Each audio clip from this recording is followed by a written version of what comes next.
नमस्कार, मी सोनल्स किचनमध्ये तुम्हा सर्वांचं खूप खूप स्वागत।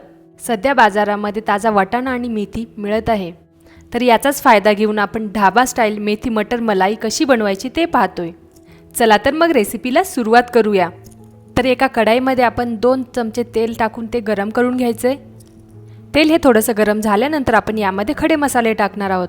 तेजपत्ता, लवंग, मिरी, वेलची आणि दालचिनी। कोणत्याही ढाबा स्टाईल भाज्यांना खडे मसाल्यांशिवाय मस्त अशी भन्नाट चव येत नाही। खडे मसाले हे थोडेसे परतून झाल्यानंतर आपण यामध्ये 2 मध्यम आकाराचे बारीक कापलेला कांदा टाकून घेऊया। कांदा हा चांगला तांबड्या रंगाचा होईपर्यंत परतून घ्यायचा आहे। खडे मसाल्यांसोबत आपण यामध्ये जिरेही टाकू शकतो। मसाल्यांची क्वांटिटी ही तुमच्या भाजीनुसार कमी जास्त करू शकता। चला तर कांदा हा लालसर रंगाचा छान असा परतून झालेला आहे। आता आपण यामध्ये बाकी मसाले टाकूया। 1 चमचा आलं लसूण पेस्ट ही थोडीशी परतून घेऊया। आता यामध्ये एका मध्यम आकाराच्या टोमॅटोची प्युरी टाकून घेऊयात। तर हे सर्व मसाले छान असे परतून घ्यायचेत। मसाले हे परतल्यानंतर आता आपण यामध्ये 1 छोटा चमचा लाल तिखट टाकूया, 1 छोटा चमचा हळद पावडर, 2 छोटे चमचे धने पावडर। हे सर्व मसाले छान असे परतून घ्यावे।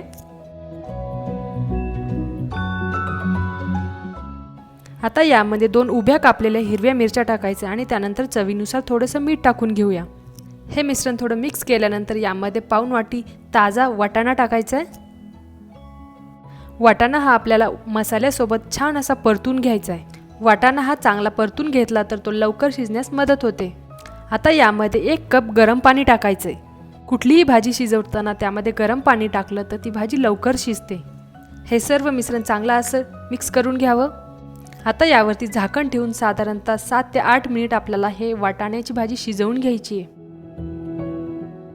चला तर 7-8 मिनिट झालेले आहे। आपण चेक करूया वाटाणा हा शिजला आहे की नाही। दिसताच कळत आहे की वाटाणा हा बऱ्यापैकी शिजून निघालेला आहे।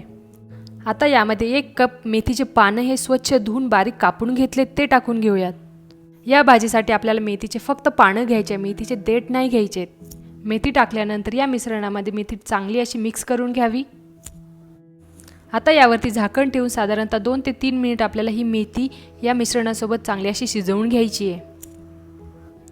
2-3 मिनिट झाल्यानंतर आपण चेक करूया मेथी ही बऱ्यापैकी शिजलेली आहे। आता आपण यामध्ये गरम पाणी टाकायचे। पाणी आपण वाटाणा शिजल्यानंतर टाकलो तर तेव्हा जास्त टाकू शकता किंवा या स्टेजलाही तुम्ही पाणी ॲड करू शकता।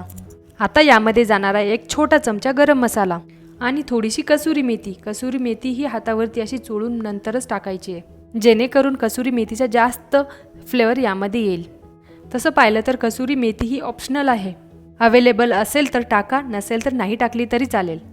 आता यामध्ये पुन्हा आपण थोडंसं मीठ टाकून घेऊया। लक्षात घ्यायचं या अगोदरही आपण मसाले परतवताना मीठ टाकलं आहे, त्यामुळे बेतानच टाकावं। पुन्हा 1 ते 2 मिनिट ही भाजी छान अशी परतवून आणि शिजवून घ्यावी। आता यामध्ये जाणार आहे या भाजीचा मेन इन्ग्रेडियंट, तो म्हणजे मलाई। अर्धी वाटी मलाई या भाजीमध्ये मी टाकत आहे।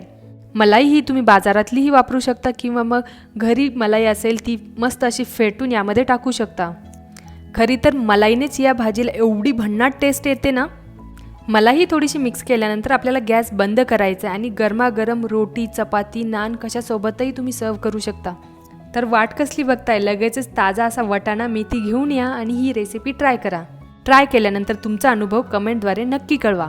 चॅनलला अजून सबस्क्राईब केलं नसेल तर सबस्क्राईब करायचं आणि साईडचं बेल आयकॉनवरतीही क्लिक करायचं।